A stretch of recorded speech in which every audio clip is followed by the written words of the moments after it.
Haha, looks like my trade ship is coming back. Time to get the trading going. Let's go, guys.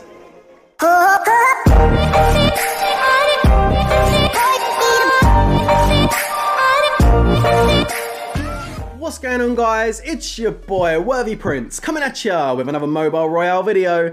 And today, guys, I'm going to be talking to you about diplomacy and trading. It's a new feature that IGG brought to the game.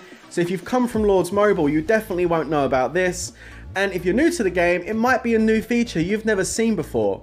So we're going to dive into this, we're going to cover it in full today, so when you start your account on Mobile Royale, you know exactly what to expect and how to go about doing this, and also understand how important trading and diplomacy is in this game. So guys, without further ado, let's get straight into this. Now, after a while, after developing your base, you're going to get this little dude here standing there in front of the bridge. Now that is a diplomat, okay? And he's got the little scroll above his head. He's saying, hey, click on me. It's time to do some trading. So we're going to go ahead and click on it. Now you can see this is the diplomacy notice board. And on this screen, it's going to show you the various different cities that you can trade with. And it will tell you exactly what resource they want. So for example, I'm currently working on King's Door at the moment, and I've got it to level 9. You can see it's level 9 because the little heart in the top right hand corner says level 9. Okay, and the item that these guys want is pulleys. That's what we're looking for. Now every time I submit the requested amount, at this stage it's asking for 89, I will get another yellow square in that bar, and when I fill it and complete it, it will go up a level to level 10. So you might be asking yourself, well, what's the reason for doing that? You know, there must be a reason. Well, yes, there absolutely is, guys. At the bottom, you can see that you will get a thank you gift and also a special reward. Now, the thank you gift is, of course, an extra level. You will get yourself some might as well. Plus, you'll also get some experience points too, which is always nice. But the really good thing about this is the special reward. You can see if I do this next one, I'm going to get Stone Tech level 9, and that's going to give me extra hourly production, and it's also going to give me higher storage so I can hold more stone at one time, which is all good stuff. Now, the way you see what active boosts you've currently got right now for that particular city, King's Door in this example, is to click Switch Tech in the top right hand corner. If I go and click that, it brings up the various different clans and it shows what current technology I'm boosting with them, okay? So at the moment you can see I have 3 open right now. I've got King's Door, Sun Singers and Flamehammer. And of course I'm currently really focusing on one at a time, so I'm pushing King's Door as much as I can right now. Now if I click on this, I can actually show you what I've got currently working for me. So I've got civil development and I've got military development. Now civil is going to be things like resource production, and then your military is going to be stuff like infirmary capacity, healing speed, training speed. So far I haven't seen one that gives you actual stats like attack and defense, but I would imagine that will come a little bit later on. So let's take a look. So at the moment I've got 4 civil developments active. You can see this one's giving me stone boost at level 9. This one's giving me, sorry, wood boost. This one's giving me stone boost at level 9. I've got wood boost again here, and then stone again here. And then military development, you can see this one gives me barrack training speed 4%, which is pretty sweet, plus extra hourly gold production and gold storage. But these aren't the only ones you can use. If you click on switch, it gives you some other options. So if I click switch down here at the bottom, you can see I can also change it to give me barrack training capacity, so I can train more troops at one time, which is pretty good stuff. And I've also got infirmary healing capacity as well. So if I'm going to be taking a lot of hits and I want to boost my infirm space, this is one of the ways that you can actually boost your infirmary spaces, which is pretty good. You get more beds. I kind of like it. It's nice. Now you can switch up these skills if you want to, and the first time you do it, it will be for free. And then after that, you do require an item to do it, which again is free to play. You can pick it up in the game by trading and in rewards, that kind of stuff. I can show you here because I've already switched this one, because originally it was on food and I don't want to push food. I want to push stone and wood. So there we go. So you do require training weapons, but you only require 40 to switch it, so it's not going to be too much trouble to do that. As you can see, I've got 582, so they're really quite straightforward to pick up. They actually auto-generate at some points in your base as well, so that's pretty good stuff. Anyway, that's the first section, and as you go through, you can open more. Now, how do you go about opening these up? As you can see, you need to complete the campaign chapters. Really, really important to do that. You get so much from doing those campaign chapters. It's not even going to be funny, honestly. You get so much stuff from it. I'm not going to be able to cover it all in this video, but this is one of the things you do get. You get access to the diplomats. Now, if that doesn't quite make sense, let me go down and click on the campaigns and I'll show you. There you go. So each campaign section is another one of the trade cities, okay? So I've completed the first 3, therefore I have access to that city's diplomat. I can start trading with it. I can get all those delicious boosts. It's really good stuff. And the more I complete, the more I'll unlock.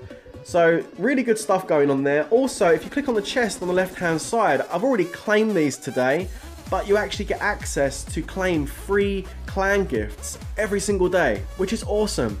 And if you get the level of the diplomat up to 15 for that city, you also get access to free chests every day. So for example, this first one that I'm trying to work towards gives me free Punisher and Branor medals, which is great for leveling up my hero, which is awesome stuff. Plus I get a bunch of other really, really cool stuff, materials, runes, jewels, all sorts of good things by just doing that trading and really pushing it. So that's why it's important to keep on top of that, guys. And the more of these you open up, the more rewards you get. You know, the second one, I can access new medals for Valina, which is awesome. And I think the Solar Guard Shard is her skin, because they've all got different skins, these heroes. Again, I'll cover that in another video. And then the third one here upgrades Hawthorne. So there we go. Really cool stuff. You get medals for them and their skins. Free chests. Nice. I like it. It's really good. It's a really good way to get the medals. Not only can you get them free every day that way, but then you can also sweep the levels as well, just like you would do in Lords, you know, with the Brave Hearts. Here it's slightly different. You use a different object to do it, but it's still the same concept.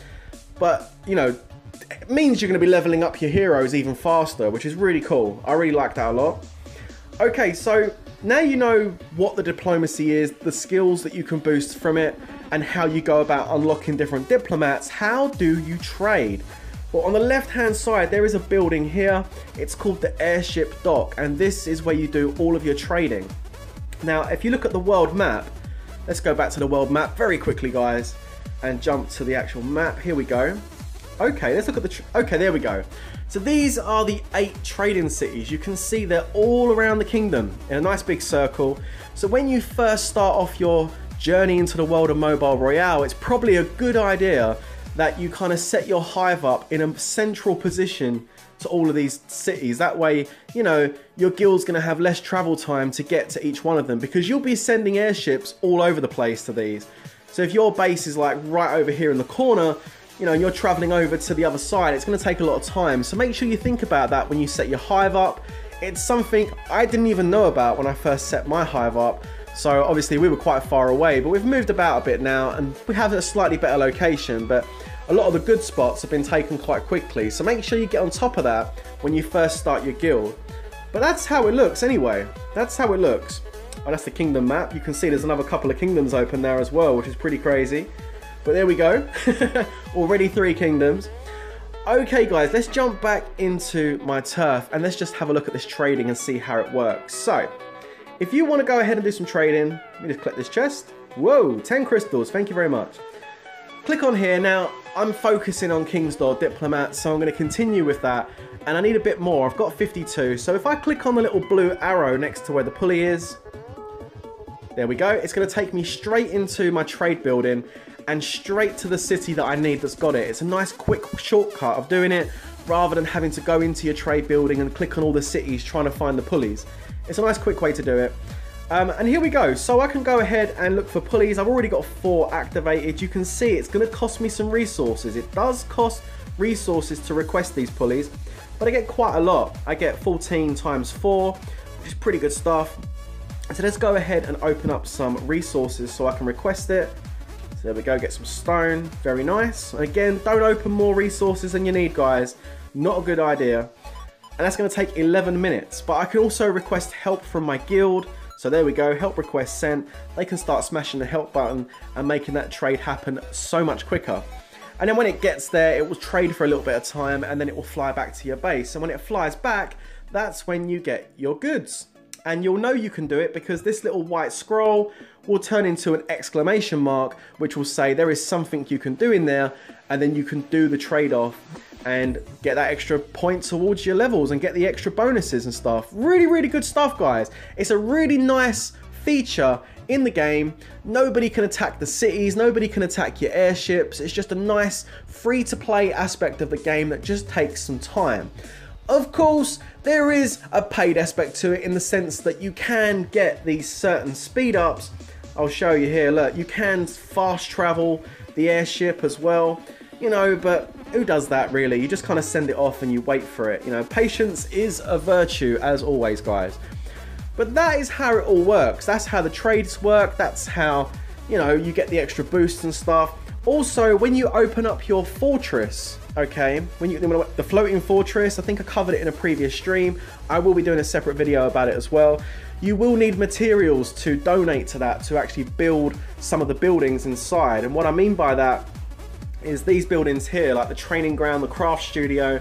To build those, you are going to need certain trade materials that you can only get from trading. So again, another aspect to the game which utilizes the trading feature.